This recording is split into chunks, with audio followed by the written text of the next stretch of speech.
Wednesday, November 5th, 2025. This meeting hearing of the Ayer Select Board will be held in person at the location provided on this notice. Members of the public are welcome to attend this in-person meeting.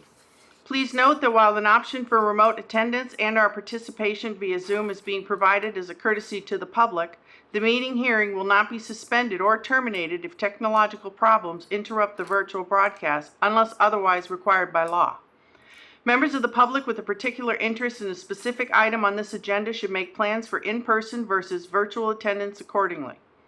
This meeting will be live on Zoom and Channel 8. The public may access the proceedings by joining Zoom, meeting ID number 978-772-8220, or by calling 929-205-6099. For additional information about remote participation, please contact Carly Antonellis, Assistant Town Manager at atm@ayer.ma.us or 978-772-8220, extension 100, prior to the meeting. And with that, if I could ask everyone to stand for the Pledge of Allegiance. I pledge allegiance to the flag of the United States of America and to the republic for which it stands, one nation, under God, indivisible, with liberty and justice for all. And for announcements, congratulations to the town of Ayer. We're getting a senior center. So very nice turnout yesterday at the election too, 16%. So now we will start going into the phase of when do we put the shovel to the ground. So don't know, but congratulations. This is exciting news. So we're going to get a senior center. Okay. All right. We have a presentation. Yes, Madam Chair, I'd ask Barry, can you join us out front? Be right there. Do you want to approve the agenda? Oh, sorry. Yes, I do. Are there any amendments to the agenda? I don't have any. I don't have any. I'll make a motion to approve the agenda as presented. Seconded. All in favor? Aye. Chair says aye. All right. Agenda's approved. Thank you. Got all excited about the announcement. Yeah. So, all right.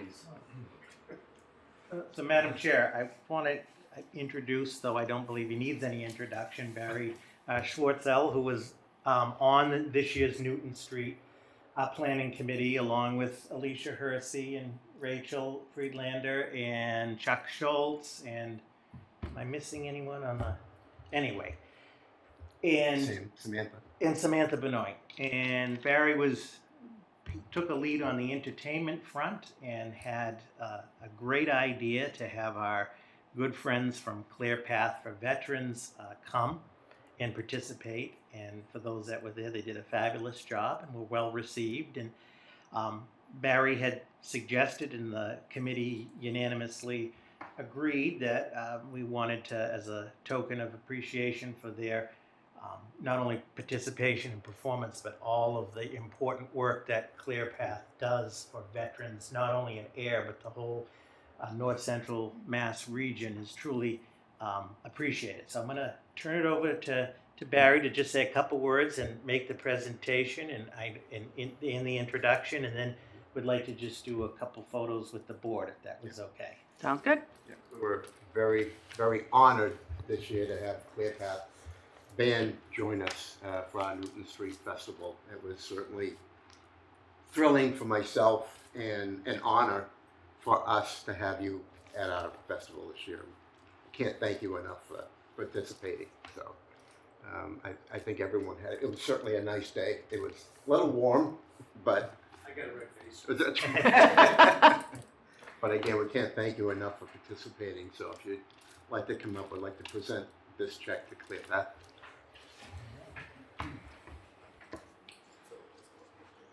I think it's worth mentioning that we were assisted by the Leaping Fleas Yes, that's band right. from I Page Hill. apologize. That's right, the Leaping Fleas. But The Leaping Fleas? The Leaping Fleas. It's the youth group. It's the ukulele club from Page Hilltop. Oh, excellent. So on behalf of the town of Ayer, I'd like to present this check to the Clear Path New England, Veterans of New England. Thanks for participating this year and giving us a little bit of extra enjoyment. And certainly thank you so much for all you veterans, what you do for us. Thank you so much.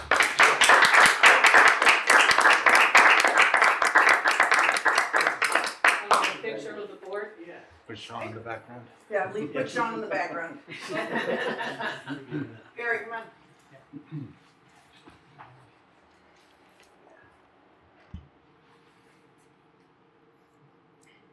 You got it, Robert?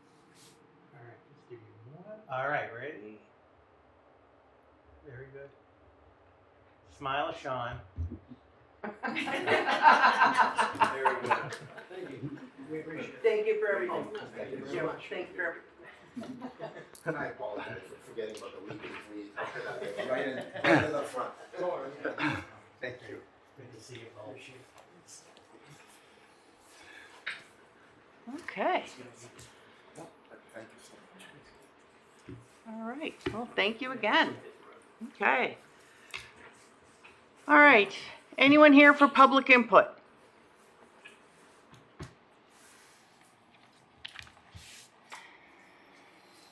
All right, then, moving on. Barbara, our finance manager, treasurer, and tax collector, come on down.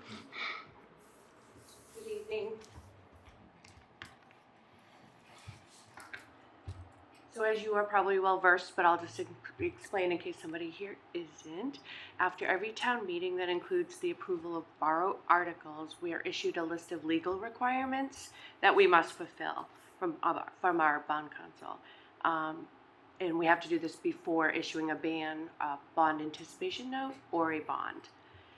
So for every borrow article item that is covered under Mass General Law, Chapter 44, Section 7.1, if the maximum useful life of the item is expected to exceed 5 years, the useful life must be authorized by vote of the Select Board.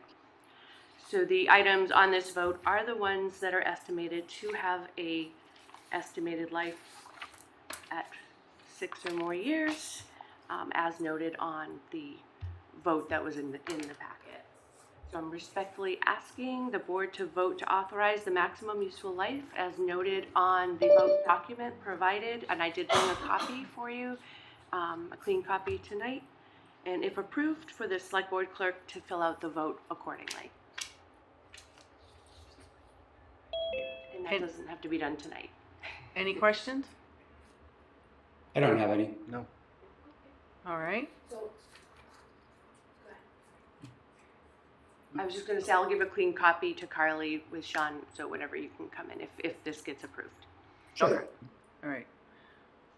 So, Then I'll make a motion to authorize the maximum useful life items as noted on the presented document for signature by the select board clerk. seconded. Okay. All those in favor? Sean? Aye. Chris? Aye. The chair says aye. Thank you. Thank you. Do you want it now, or just Yeah, have to? I'll take it. Just 2 copies, just in case something happens. Thank you, Barbara. Thank you. Thank you very much. Okay. All right. Next up, our Office of Community and Economic Development for Community Services Update. So we have Ray Freelander and Alicia Hersey. Welcome. Welcome. Good to see you guys. Yeah, nice to see you guys. Yes, through the town manager, thank you to the select board for having us this evening, particularly select board member Livingston for asking for this information to be presented tonight. And we have provided you guys color copies of the flyers that we've posted on Facebook. And if you see any place in town that doesn't have the information posted, it'd be great for you to use that opportunity or use the flyers. And then we've also included copies, albeit they haven't been updated since last year, but the extensive resources guide that the town of Ayer has put together for more additional information. And of course, for this evening, we're going to be sharing, by the numbers, demographics, and uses of social programs here in Ayer and the region. And just wanted to note that, of course, other metrics that could be used than what's been presented, but this is what our office could come up with really quickly in partnership with other community organizations that gave us the data that you're going to be seeing this evening. So next slide. This slide comes with a quick disclaimer.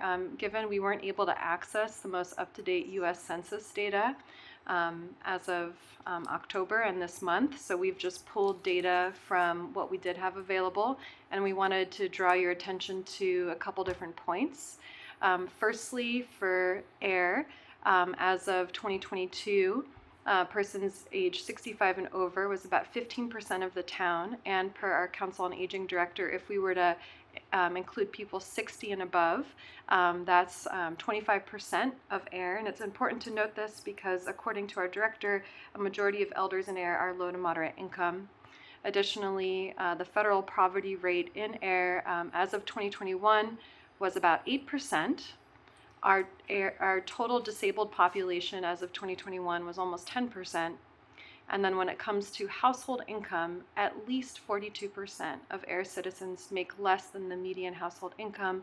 That number will most likely be more, given this is a 2021 statistic. And something that's not featured before you guys is the Commonwealth of Massachusetts released the number of SNAP recipients that each town has. So Ayer's population, 10%, or 838 people, were receiving SNAP benefits. Next slide, please. So the Ayer Rental Assistance Program was formed by the Housing Trust, the Affordable Housing Trust, in 2022. This is a local rental assistance program, and in the first year, it was comprised of 5 grants for $500 per month for 1 year. And it's been going for 4 years, and in 2023, they expanded the program to 10 grants, and in 24 and 25, they stabilized the program at 12 grants per year. The goal has been to help stabilize families in unstable situations. Over 50% of the grants we've given were to families with incomes under $30,000 a year. Over the past 4 years, we've given 39 grants total. So this coming year will be the 5th year. And then the Air Fuel and Housing Assistance Emergency Fund started with donations from our 2 local banks, and I think you guys remember because you were all part of accepting those donations right after COVID. This program allowed the town to grant one-time emergency assistance of up to $500 to residents in need. An example of this is one of the first grants we gave was to fill an oil tank prior to temperatures dropping below 0 for a new widow who could not keep up with her bills. Not having her pipes freeze was a game changer in her efforts to manage her new financial landscape and get her house ready to sell. Multiple times we have paid utility bills to stop them from the utilities from being shut off. And we'd really like to thank the bank's partners, our bank partners, who have continued to donate to this program. Okay, thank you. Now, this is some additional data, just more information from our Council on Aging director. For congregate meals this past fiscal year, we had almost 200 adults receive over 3,000 meals. And if we compare that to the Ayer Shirley Regional High School students, almost 30%, or 109 out of their roughly 400 students, received free and reduced lunch. Next slide. And this is some of the information that our community partners have provided. So Stone Soup Kitchen Ministries, it's a community building nonprofit which works to alleviate food insecurity and hunger. And if there are further questions, one of their representatives, their main lead, is here in the audience. But from last fiscal year, they served 70 households and 175 individuals. And it's important to note that they don't track specific geographic demographics data, so this isn't just contained to Ayer. Whereas compared to Loaves and Fishes, which is a nonprofit that helps individuals and families by providing them the opportunity to receive groceries up to 2 times a month, this data is specific to Ayer. Over 360 households were served by the organization this past fiscal year, and over 1,000 individuals. And something that's really important too to note from Loaves and Fishes is that they saw the highest increase in need from Ayer citizens. And the executive director also shared that the increase in people who are participating in their services are working poor. So it's not just low income, it's moderate income. And in relation to this too, information that was shared with us today, they've welcomed 56 federal employee households. That's 123 adults and 51 children as a result of the federal shutdown. These are people who worked at the Federal Medical Center at Devens, the reserves in Devens. They reside in Ayer, and as far as Cumberland, Rhode Island. Next slide. Community Outreach Initiative Network, COIN, is a 9-town collaborative seeking to assist those suffering from substance misuse and or mental health disorders by connecting them to services and treatment options. They also provide ride-along services for member communities' police departments. We'd like to thank Chief Gill and Deputy Chief Bigelow for all their efforts in bringing COIN to Ayer and helping to support that program. Next slide. In the takeaways, I'm going to start with, the first takeaway is that starting at home has great value. And after the COVID pandemic, the state and federal services had moved online.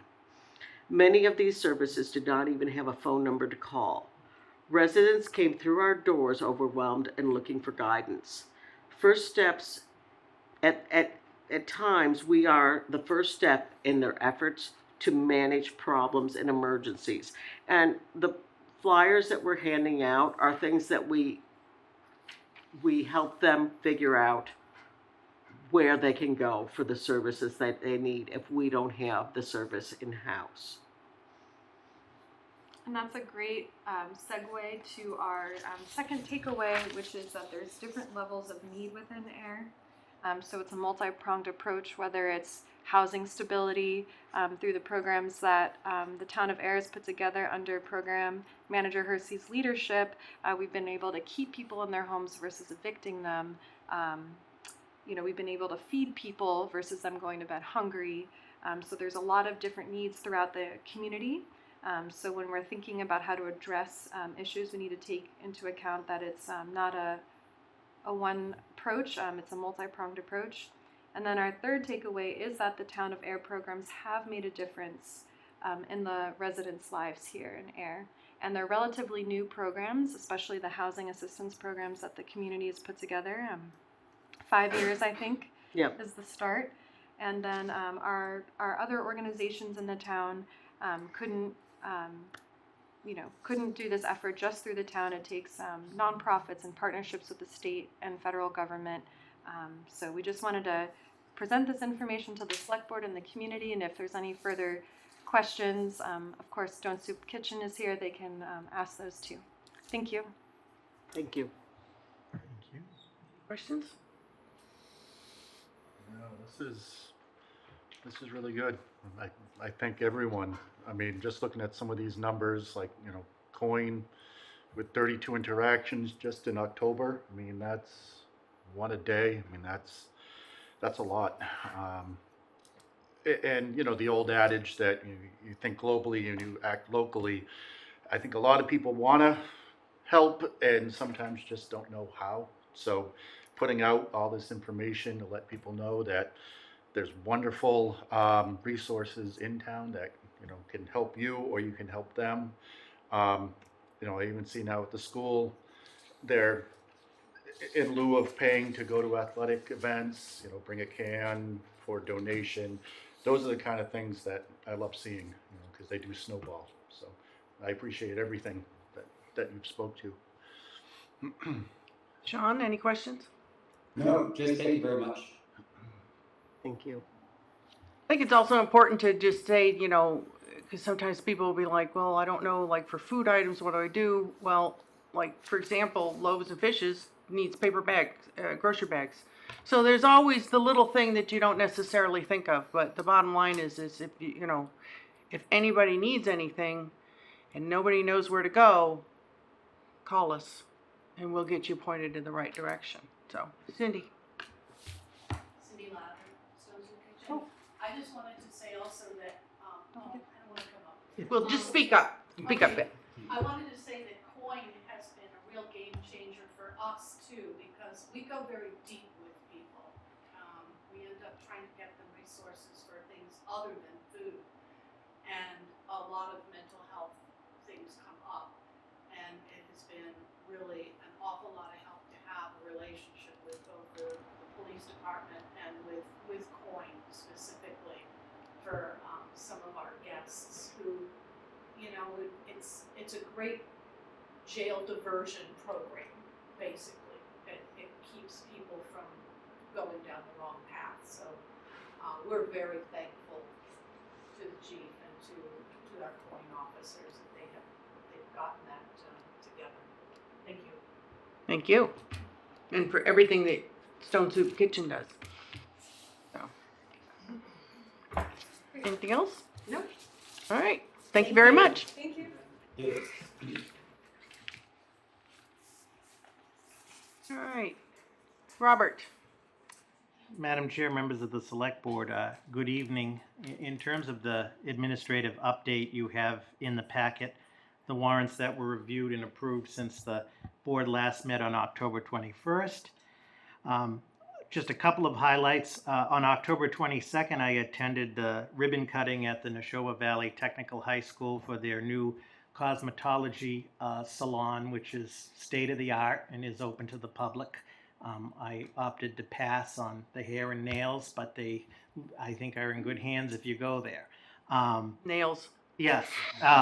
So always good to be at Neshoba Tech. I had a great conversation with Dr. Pigeon about the FY27 budget, as well as more ways in which the town can use or work with the students on various projects. And they've done a fabulous job on the Habitat House, which is almost there. So the 71 Sandy Pond Working Group met on October 20th. They've narrowed it down to, at that meeting, we were down to 3 potential concepts for the 71 Sandy Pond.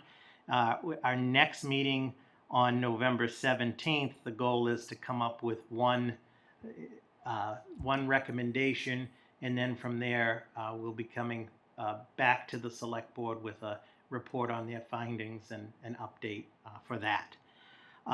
Many of the town's departments participated in the October 23rd career fair up at the Ayer Shirley Regional High School, which is always a great event. Town meeting, obviously on October 27th, had a high turnout, a lot of spirited discussion and debate, and I just want to thank everyone who made the town meeting a success, including all of the residents that attended and did their civic duty and participated in those discussions. On October 28th, at the request of Dr. Renda, the superintendent of schools for the Ayer Shirley Regional School District, I did meet with him regarding, and I'll get into this in a moment, regarding just some initial observations and discussions about the FY27 budget. I was joined by the finance manager, Barbara Tierney, and the chair of the finance committee, Kurt Friskowski, and our counterparts from Shirley as well. So just one of many, I'm sure, meetings to come, including many public meetings as we move through that process. October 31st, I understand from the chief of police that trick or treat was a success in town. It was pretty good weather. The rain had blown away, so that was good. On the IT manager front, we have 9 applicants that submitted by the November 3rd deadline.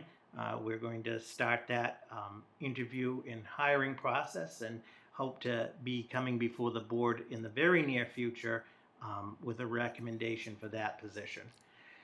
Yesterday, November 4th, the debt exclusion election, a high turnout. Special thanks to the town clerk and her election team, as always. And congratulations to the Senior Center Building Committee. And I will be meeting with the Senior Center Director, Finance Manager, and DPW Director regarding next steps. And the Building Committee will be meeting, their next meeting is on November 20th. And we'll be talking about next steps in this process moving forward, which will need to include, periodic public updates and updates to the select board. The budget and capital budget planning are underway, which I'll talk about in a moment.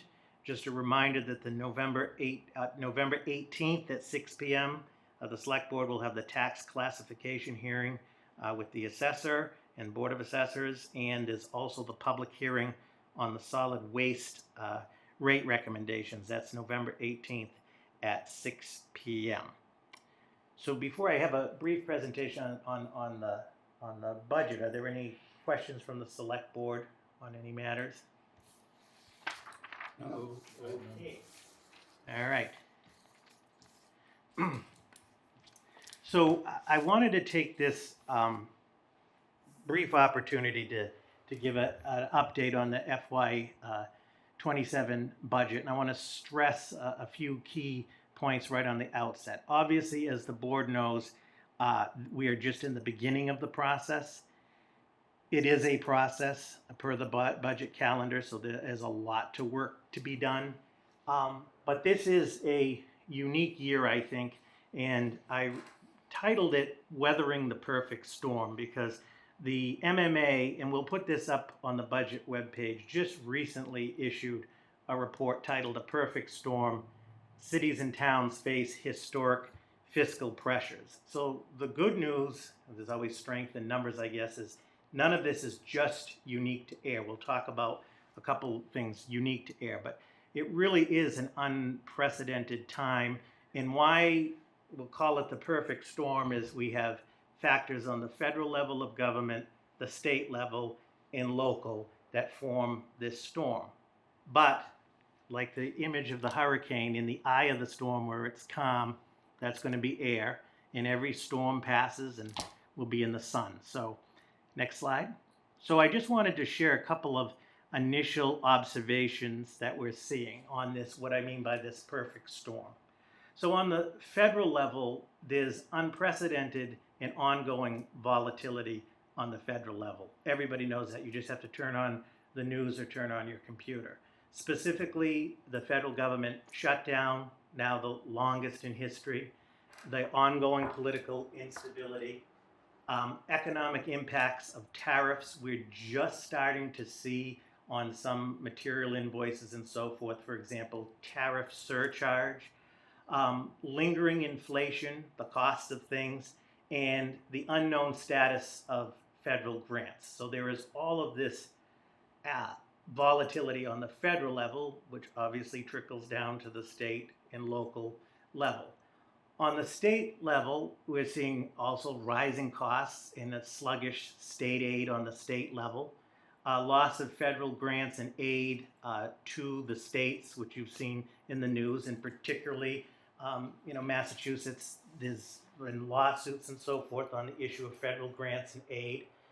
Decreased state aid. In the report, what was interesting, Massachusetts, in terms of state aid, local aid to communities, is actually interesting, one of the lowest compared to other states. So there's the issue of decreased state aid, and there's an ongoing statewide healthcare crisis, which we unfortunately have experienced firsthand here in Ayer, but across the state, where the hospitals consolidating, closing, the costs of healthcare, health insurance on the state level all trickles down. So on the local level, where this perfect storm is forming, specifically to Ayer, one of our challenges is the sustainability of the omnibus budget. So the budget, as the note has here, has increased on average by 5.2% over the last 10 years, or about $8 million over the last 10 years. The town, we have made enormous progress thanks to the town on all fronts: infrastructure, public safety, public services, schools, you name it. But the challenge becomes of sustainability over the long term. If it keeps going up, and we'll talk about this in a minute, one of our challenges, especially when there is a storm on the horizon, is to manage that. The second thing which has raised a flag, not just in Ayer, is the health insurance increases. We're being told that there are projections as high as 20% or more for FY27, and we'll talk about that in a moment. The debt service on capital projects, we'll talk about that as well. The closure of the Neshoba Valley Medical Center, there is a projected impact of up to a loss of $250,000 in tax revenue, because as the board can appreciate, when the hospital was a functioning hospital, it was assessed at approximately $18 million. We are preparing, hoping for the best, but preparing for the worst, that amount could be cut in half from $18 million to $9 million with a vacant building. Ongoing stress on the emergency response system. As the board is aware, the chiefs of the entire Neshoba region calculated that they would need $9 million over the next 2 fiscal years to maintain the emergency response system. The state did authorize $5 million, which we are anticipating to get in January, and that's for all of the towns, not just Ayer. But again, there is another factor on the stress there in terms of costs with longer travel. Everything that the board and I think the public is well aware of is that's an ongoing issue. And then last, but not least and very important, is there is a lot of taxpayer and voter fatigue, specifically taxpayer fatigue. I think all of this is hitting everybody around this table on some level. There's a lot of anxiety, concerns of making bills. So we're seeing that. I think it ties into the presentation that was just given earlier about an increased need for social services and so forth. But despite this perfect storm, our challenge and opportunity is to continue to provide the highest level of quality municipal services to the residents, businesses, and students of Ayer with a responsible and sustainable budget. And we are always up to the challenge. Next. So this is a preliminary overview as of November 5th. As the note says on the bottom, it's based on some financial assumptions and budgetary estimates as of today. It's obviously subject to change, and the budget is a moving process. So last year, the FY26 omnibus budget was actually $20,024,405. But for the sake of this model, we'll say it was $20 million. That was a 5.9 increase over FY 2025. It was one of the higher ones. We had the SAFER grant and some other things that drove that up. So if we take the $20 million FY26 omnibus as the foundation, and we were to raise the budget FY27 by 5%, that would be $1 million. So the FY 2027 omnibus budget would be $21 million. Now, I'm oversimplifying this for illustration purposes. So there'd be $1 million increase. However, if we assume a 20% increase on health insurance, we've calculated that that would be a $500,000 impact to the budget. And what has added to this concern in the note is the retirees, their assessment comes to the town first for January 1st. They did come in at 20%. And the active plans will know in February. So health insurance, not just Ayer, everywhere is a concern, especially with the Ayer Shirley Regional School District, because they have the same health insurance we do.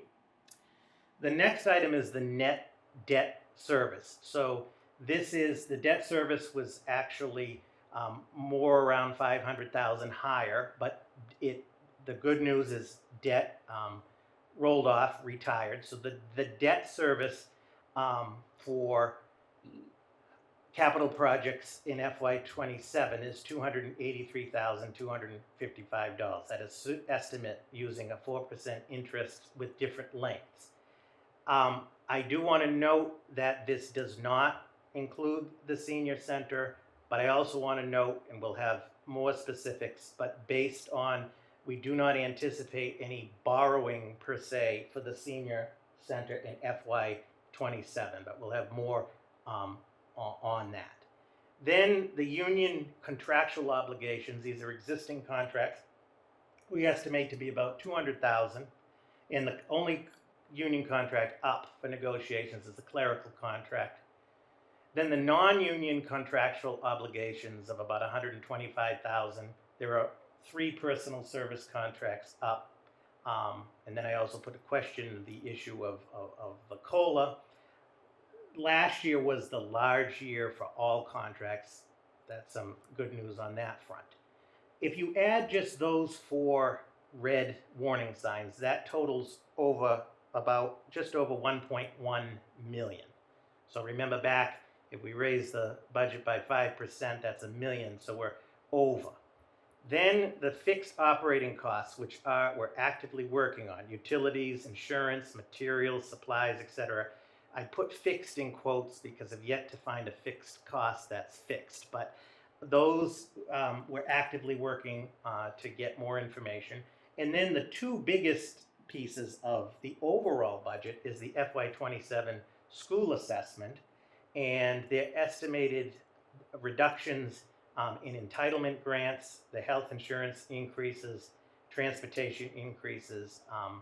There's concern there. And then on the Neshoba Valley Tech assessment, they are estimating a slight increase in student enrollment. And as the board is aware, the student enrollment each year is what drives the assessment. Last year we actually had lost some students, so it was down. They're estimating approximately, it's going to be certified shortly, about 4 student increase. Next slide. Here's the good news. The good news is that we are going to successfully weather this storm because we have very strong reserves and a lot of fiscal strength. In fact, if you look at all of the towns of the Neshoba Valley last year in FY26, only Ayer, Littleton, and Shirley didn't require some kind of override action. So we are in good shape. The first item is the unused tax levy capacity is estimated right now at over 4.2 million, meaning that if we had to tax to the max, and I'm not advocating that, but we have capacity within the tax levy, but we're sensitive to that. The stabilization fund, just over 5 million. Capital stabilization at 6.1 million. That includes the transfer of the 2 million based on town meeting for the senior center. UDAG is at 2.1 million. That includes the 1 million that was transferred. Free cash, the Department of Revenue is currently reviewing ours and going to certify it. This is a conservative estimate. We're estimating between 1 to 1.5 million in free cash. As soon as we get that certification, we'll let the board and the FinCom and the public know. I do note that the 10-year average has been 1.7 million. The reserve fund for FY26 has 150,000 in it and has not been accessed to date. Our bond rating is the second highest that you can get. That's significant in terms of borrowing, and our overall third-party fiscal barometer showing that we're in good shape. And then I just put on the last 2 items, I don't have a specific dollar amount, but grants. The town currently and historically has a strong track record of strategically using grants. For example, COIN was brought up. The COIN, through Chief Gill's leadership, COIN is completely grant funded. That's the good news. Our concern is on that grant, but one day at a time. And then the CPC funds, we have a very robust CPC program. there's strong CPC funds for applicable and eligible projects. A lot of communities either don't have CPC or they're at 1 or 2%. With applicable projects, we can respond there. Next slide. So in terms of next steps, for November, the Capital Planning Committee is going to begin its meetings, date to be determined. Contract negotiations with the Town Hall Clerical Union will commence. The town manager, finance manager, we're actively meeting with town departments that have capital. We're also meeting with all departments preparing for the FY27 budget. That's going to be ongoing. On November 12th, I have a mandatory meeting with all town departments about preparing for the budget. November 18th, the board is going to conduct the tax classification and the transfer station public hearing rates, as I mentioned. I am going to go to the Finance Committee on November 20th to meet with them and to discuss the initial overview and next steps. December 1st, the budget directive will go out, and unlike in previous years, we're finalizing this in previous years where we've asked departments just to simply submit a level service budget. In addition to that scenario, we're going to have to look at a couple of funding scenarios, and we will keep the board updated on that. Budgets will be due back December 29th, and then in January, I forgot to put the date there. It's January 16th is when draft 1 of the budget will be transmitted to the Select Board, the FinCom, and available to the public. So just a snapshot at the beginning of this process. We are in good shape. We have a lot of work to do, as we always do, but I just wanted to share that snapshot with the Select Board. Of course, we'll have ongoing budget updates. So I think with that, that was the last slide. If there are any questions from the board at this point. Any questions, Sean? Okay, Chris? No. All right, well, thank you very much. Thank you. And Madam Chair, that concludes my report. Okay, great. So we didn't have anything listed for new business select board member questions. Either one of you have anything? Okay. No. Actually, if I could circle back a little bit. Carly, could you go in the packet and go to page, I think it should be page 11. Yes, that's what yeah. So, my bad. What I wanted to make sure is that people that might not be able to see this on social media, can you expand that a little so that it's bigger? Oh, you can't. Your window's as big as it'll go? Okay. But I wanted to make sure that people who might not see this on social media, to know where you could go and how to contact anybody as far as if you wanted to be able to donate funds, foods, or just need to know what's up with each one of these. Here's the information on how to get a hold of Stone Soup Kitchen Ministries, Loaves and Fishes, and some other, like United Way, where some of the drop-off locations are. And on Thanksgiving morning, you can drop off food at the Ayer Fire Department's annual 5K race. So, as they say, it takes a village. And then if you could go to the next one. The next page, yeah.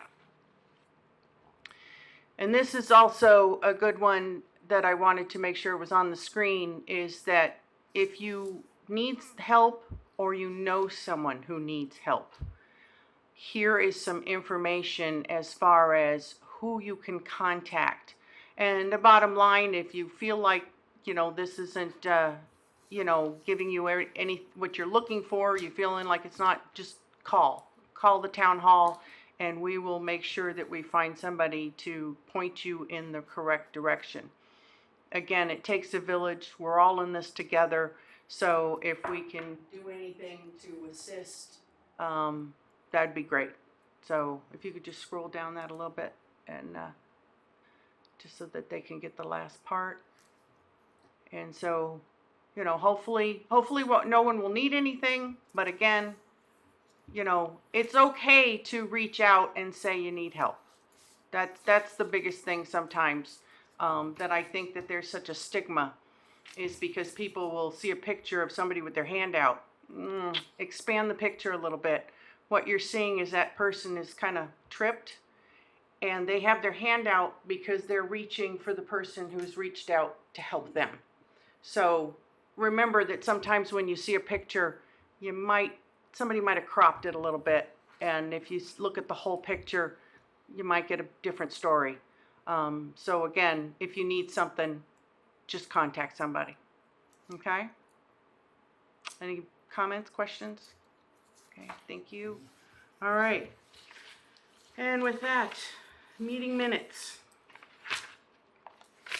I didn't see anything. I didn't have any. No, I have no comments. Okay. I'll make a motion to approve the meeting minutes from October 21st, 2025 as presented. Seconded. All those in favor? Sean? Aye. Chris? Aye.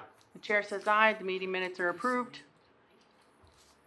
And if there's nothing else, I'll make a motion to adjourn. Seconded. all those in favor? Sean? Aye. Chris? Aye. Chair says aye. Good night, everybody.